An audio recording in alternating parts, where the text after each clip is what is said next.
नमस्कार, मी मनाली न्यूज 18 लोकमतमध्ये आपलं स्वागत. सकाळचे 11 वाजलेले आहेत. आत्ताच्या या सगळ्या महत्त्वाच्या बातम्या बुलेटिनमध्ये पाहणार आहोत आणि सुरुवातीलाच एक ब्रेकिंग बातमी, ती म्हणजे शिंदे गटातले आमदार संजय शिरसाट यांनी उद्धव ठाकरेंबाबत केलेलं ट्विट हे चुकून झाल्याचं स्पष्टीकरण दिलेलं आहे. खरं तर पत्रकारांच्या प्रश्नांना उत्तर देताना शिरसाट यांनी अनेक मोठे आणि धक्कादायक खुलासे केलेले आहेत.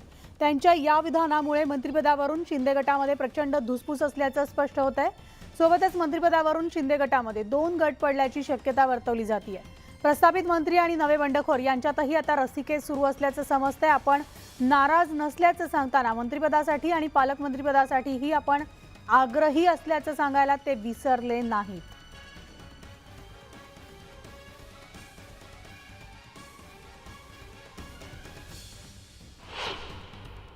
शिंदे गटासोबत एक नाव पहिल्या दिवसापासून चर्चेत आहे, ते संजय शिरसाट, आणि ते आजपर्यंत चर्चेत आहेत. मात्र रात्री एका ट्विटमुळे महाराष्ट्राच्या राजकारणात एक खळबळ उडाली आणि पुन्हा ते चर्चेत आले. त्यांचं ट्विट असं होतं की उद्धव ठाकरे हे कुटुंब प्रमुख आहेत आणि त्या ट्विटवर बोलण्यासाठी माझ्यासोबत संजय शिरसाट आहेत. दादा, काय झालं होतं नेमकं? कशामुळे ही गडबड झाली? नाही, मलाही कळालं नाही.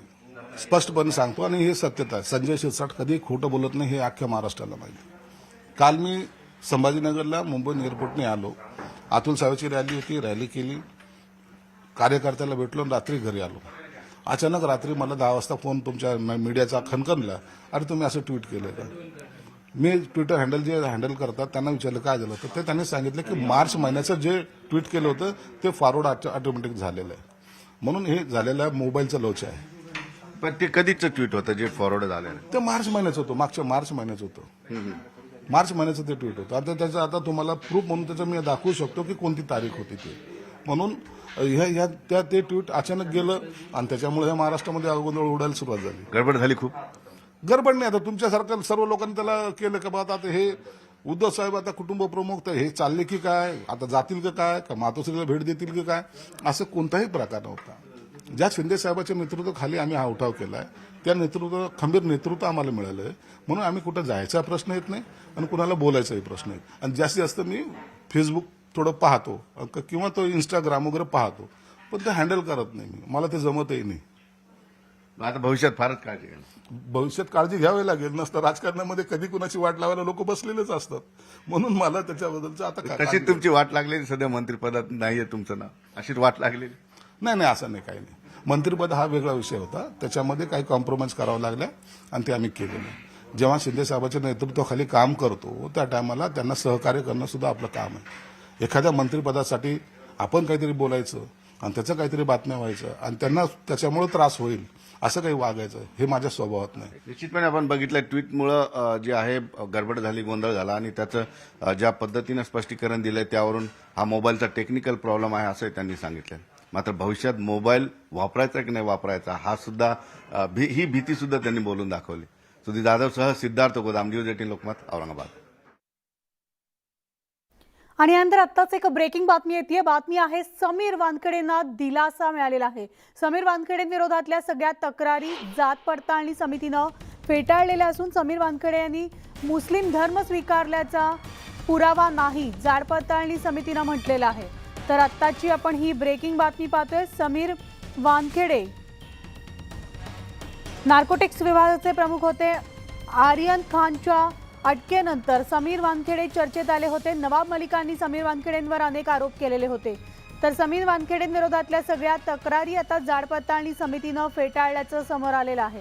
समीर वानखेडेंनी मुस्लिम धर्म स्वीकारल्याचा पुरावा नाही असं जात पडताळणीनं नमूद केलेलं आहे, जात पडताळणी समितीनं म्हटलेलं आहे. याविषयी आपण सविस्तर अपडेट जाणून घेणार आहोत. आमचे प्रतिनिधी प्रशांत बाग आपल्यासोबत आहेत. प्रशांत, मिळाले आपल्याला माहिती आहे की तत्कालीन अल्पसंख्याक मंत्री नवाब मलिक यासह मनोज संसारे, अशोक कांबळे आणि संजय कांबळे या चौघांनी जात पडताळणी समिती आणखी सामाजिक न्याय विशेष सहाय्य विभागाकडे तक्रार केली होती. या चर्चेचं बरंच गुऱ्हाळ झालं होतं की नेमके समीर वानखेडे कोण, आणि या विषयावर एक समिती निश्चित करण्यात आली होती. आणि या समिती निश्चित केल्यानंतर त्यातले जे उपलब्ध पुरावे आणखी कागदपत्र आहे या आधारावर समितीनं हा अखेर निर्णय दिलेला आहे. आणि या निर्णयानं समीर वानखेडे यांना मोठा दिलासा मिळाला आहे. सत्यमेव जयते अशी प्रतिक्रिया त्यांनी दिली आहे. समीर वानखेडे जे आहेत यांनी मुस्लिम धर्म स्वीकारल्याचा कोणताही पुरावा नाहीये, कोणत्याही धर्माचा त्याग केल्याचा नाहीये पुरावा. इव्हन समीर वानखेडे यांच्यासोबत त्यांच्या वडिलांनी सुद्धा धर्मांतर केल्याचा कोणता पुरावा नाहीये असाही निष्कर्ष या समितीने काढलेला आहे. आणि याचमुळे समीर वानखेडे यांना हा मोठा दिलासा मानला जातोय. याच एका गोष्टीवरनं खूप मोठं वादळ उठलं होतं. आणखी यावरनं समीर वानखेडे यांची जी नोकरी आहे ती सुद्धा धोक्यात आहे. अशा प्रकारचा वारंवार दावा आणि वक्तव्य तत्कालीन अल्पसंख्याक मंत्री नवाब मलिक यांनी केला होता. पण त्याही वेळेस समीर वानखेडे असो की त्यांचे वडील असो या दोघांनी प्रतिवाद केला होता. या विषयावर कोर्टामध्येही बऱ्याच मुद्द्यांचा खल झाला. ज्ञानदेव वानखेडे यांनी बदनामी करतायत म्हणून नवाब मलिक यांच्याविरुद्ध याचिकाही दाखल केली होती. नवाब मलिक यांनी कालांतराने कोर्टात माफीनामा सादर करून ती अर्थातच घुमगाव सुद्धा केलं होतं. यानंतर पुन्हा सरकार दप्तरी कागदपत्रांची नोंद एक नाही तर तब्बल 2 वेळा आवश्यक ती योग्य ती प्रमाणपत्र वानखेडे कुटुंबियांना सरकारच्या खात्याकडनं देण्यात आली होती. मुंबई जिल्हाधिकारी कार्यालय, जात पडताळणी समिती, सामाजिक न्याय विभाग या सगळ्यांच्या एकत्रित चौकशी समितीचा हा पूर्णपणे निष्कर्ष अंतिम निघालेला आहे. समीर वानखेडे यांना हा मोठा दिलासा नक्कीच मानला जातोय. मिनाली, त्यांना ही क्लीन चिट म्हणावी लागेल. मात्र या सगळ्या प्रकरणादरम्यान समीर वानखेडे यांची चेन्नईला बदली करण्यात आलेली होती, तर ही बदली सुद्धा आता थांबली जाऊ शकते का? या संदर्भातली काही अपडेट्स मिळाले आहेत का?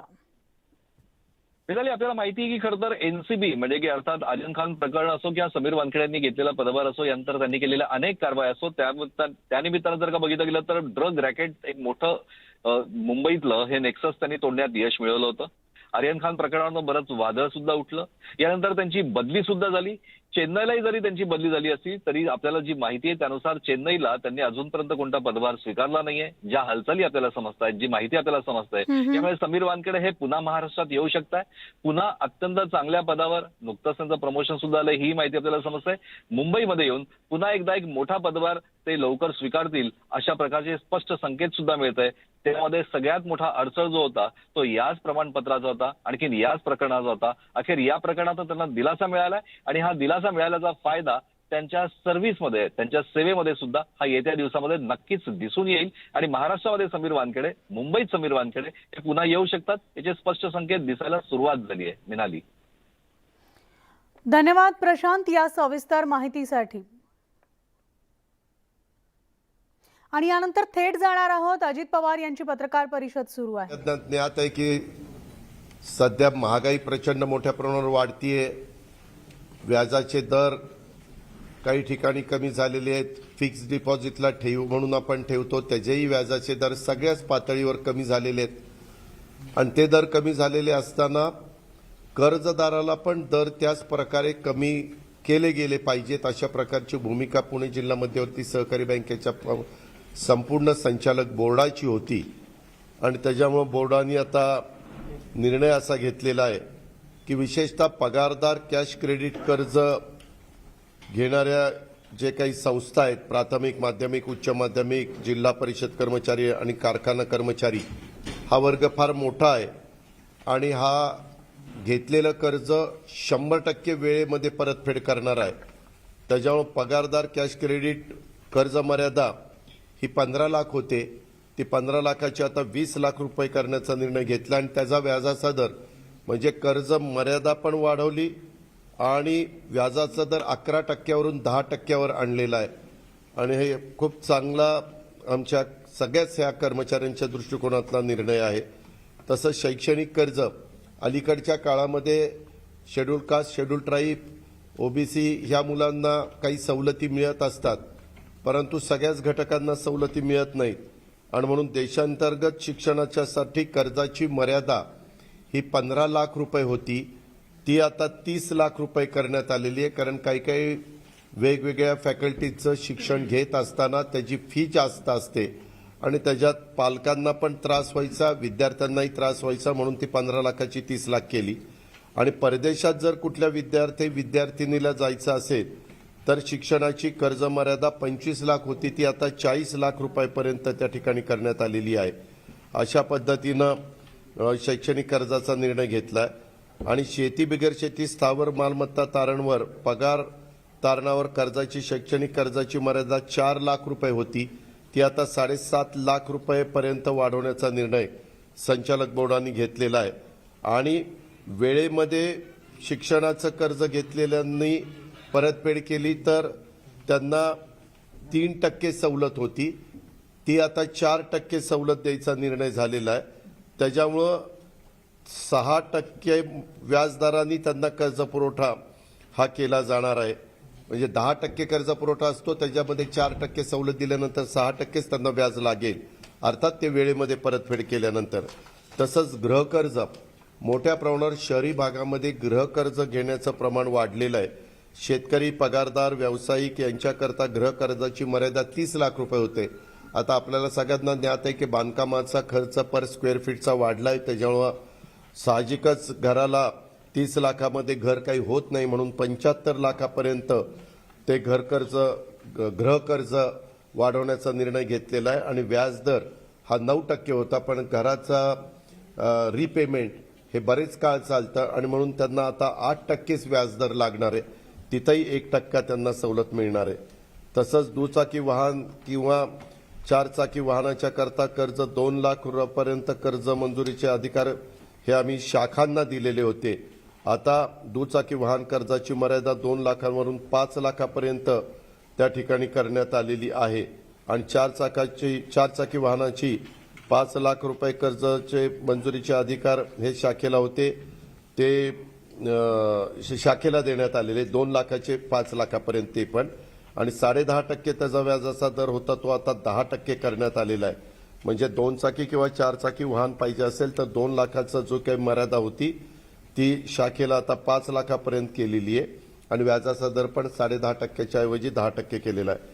काही वेळेस तात्काळ कर्ज लागतं. बँकेच्या खातेदारांना प्रासंगिक तात्काळ आर्थिक गरजा भागवण्याच्या करता शाखा पातळीवर असणारी मर्यादा ही 50,000 रुपये होती, ती आता 1 लाख रुपये शाखा पातळीवर करण्यात आलेली आहे.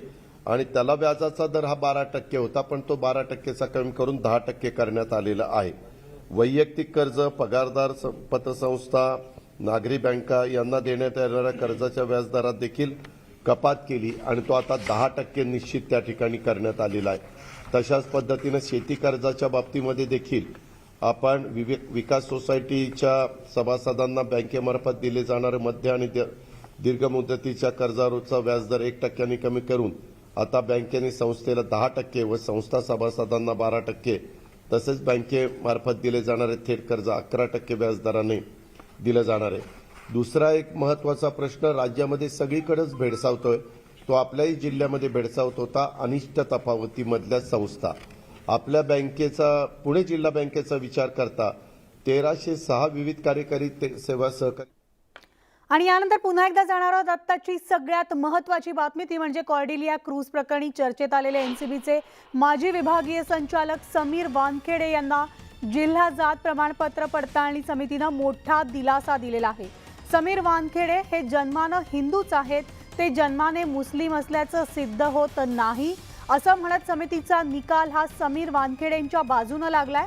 राज्याचे माजी अल्पसंख्याक मंत्री आणि राष्ट्रवादीचे प्रवक्ते नवाब मलिक यांनी समीर वानखेडेंचं जात प्रमाणपत्र बनावट असल्याचे आरोप केले होते आणि त्यानंतर हे प्रकरण आता जिल्हा जात प्रमाणपत्र पडताळणी समितीकडे गेलं होतं आणि आता या प्रकरणी समीर वानखेडे यांच्या बाजूनं निकाल आलेला आहे.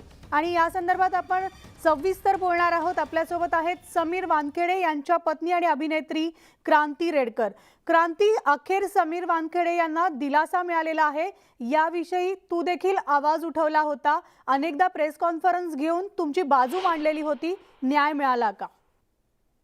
ऑफकोर्स आज आनंद होतोय की आज आम्हाला न्याय मिळाला. ज्या गोष्टीची आम्ही एका वर्षापासून वाट बघत होतो, जी केस आम्ही 1 वर्ष लढत होतो आणि आज सत्य सगळ्या लोकांसमोर आलंय. मी टाहो फोडून तेव्हाही ओरडून सांगत होते जे सत्य आहे ते. आणि आज कोर्टानेही म्हणजे आणि कास्ट स्क्रुटिनी कमिटीनी आमच्या बाजूने निकाल देत हे सांगितलं आहे की समीर वानखेडे हे जन्माने हिंदूच आहेत, त्यांनी कधीही इस्लाम धर्म स्वीकारला नव्हता.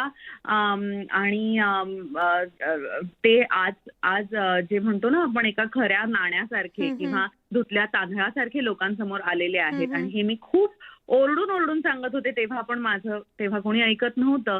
पण आज ठीक आहे, लिगली इतका होईना आमचा पूर्ण आपल्या ज्युडिशरी सिस्टमवर, कास्ट स्क्रुटिनी कमिटीवर पूर्ण विश्वास आहे की त्यांनी ह्याची व्यवस्थित चौकशी केली आणि मगच निर्णय आमच्या बाजूने दिला. क्रांती, मात्र या गेल्या वर्षभरामध्ये तुम्ही दोघंही पती पत्नी प्रसार माध्यमांमध्ये कायम असतात, प्रसिद्धीच्या झोतात असतात. तुम्हाला मानसिक तणावात न जावं लागलं असणार आहे. या सगळ्याचा परिणाम कुटुंबावर नक्कीच झालेला असेल. या सगळ्यावर प्रतिक्रिया काय आहे आणि मुळात याला कोणाला दोषी मानते तू?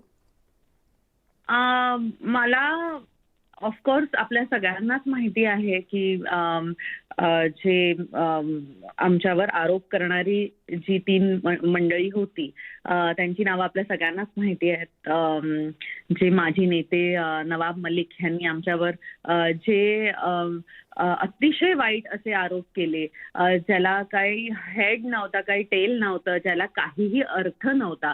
आणि मला असं वाटतं की आपली जनता खूप हुशार आहे. त्यांना हे सगळं कळत होतं की काय चाललंय आणि कोण काय करतंय, हे आरोप का लावले जात आहेत हे जनतेला बरोबर कळत होते.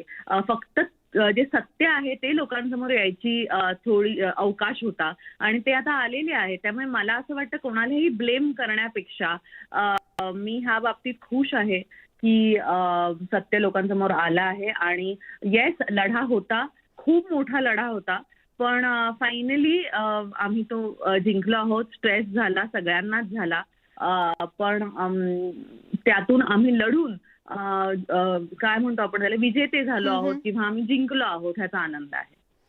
धन्यवाद क्रांती, या सविस्तर तुमच्या प्रतिक्रियेसाठी. आपण पाहिलं समीर वानखेडे यांना दिलासा मिळालेला आहे. चौकशी समितीनं त्यांच्याबद्दलची जी तक्रार केलेली होती ही तक्रार अखेर फेटाळलेली आहे आणि या निर्णयानंतर वानखेडे कुटुंबीय नक्कीच या निर्णयाचा, या निकालाचा स्वागत करत आहेत, आनंद साजरा करत आहेत. आणि समीर वानखेडे यांच्या पत्नी क्रांती रेडकर यांनी न्यूज 18 लोकमतशी बोलताना ही एक्सक्लुझिव्ह प्रतिक्रिया दिलेली आहे.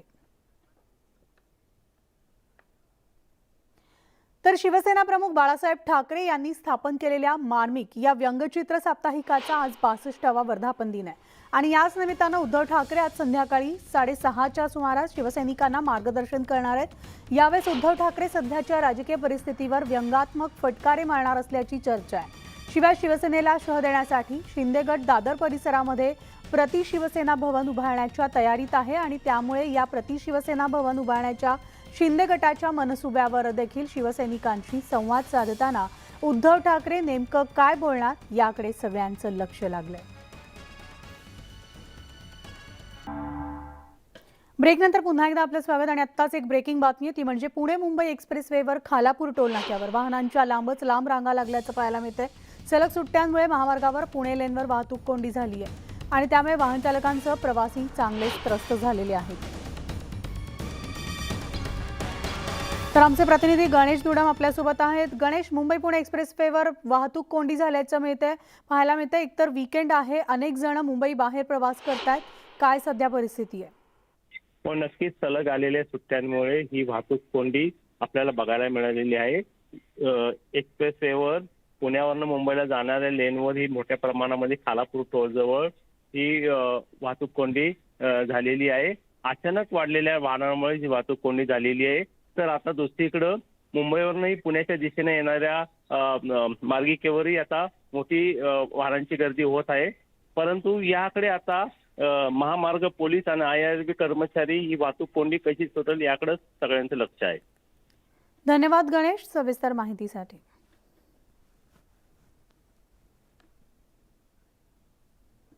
तर स्वातंत्र्याच्या 75व्या वर्षानिमित्तानं अमृत महोत्सव देशभर साजरा केला जातोय आणि याच पार्श्वभूमीवर छत्तीसगडच्या रायपूर इथं CRPFच्या जवानांनी बाईकवरून तिरंगा रॅली काढली आहे. भारत सरकारच्या हर घर तिरंगा या मोहिमेची माहिती घरोघरी पोहोचविण्यासाठी CRPFचे जवान मुख्यालयात तसंच आसपासच्या गावांमध्ये घरोघरी पोहोचले.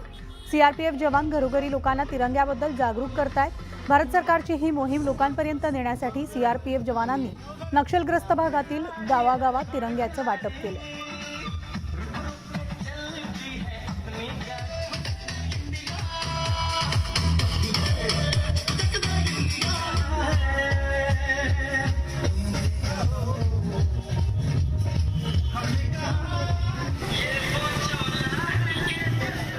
आज़ादी का अमृत महोत्सव जो हम लोग मना रहे हैं, उसी क्रम में एक इवेंट आज हम लोगों का CRPF का 65 वाहिनी द्वारा आयोजित मोटरसाइकिल रैली है आज, इस रायपुर शहर के विभिन्न भागों से होते हुए और शहर में से निकलेगा और लोगों के बीच एक पैगाम देगा कि स्वतंत्रता को पाने में हमने कितनी शहादतें झेली हैं और इस स्वतंत्रता को बनाए रखने के लिए जिस जोश जिस उमंग की आवश्यकता है आज उसमें कोई कमी नहीं रहे, इसके लिए हम पूरी मन से पूरे एक जोश के साथ एक ऊर्जा के साथ ये मोटरसाइकिल लेने निकल रहे हैं।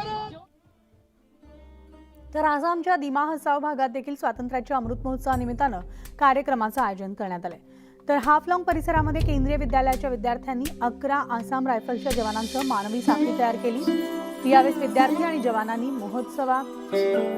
अमृत महोत्सवाची प्रतिकृती सुद्धा साकारली।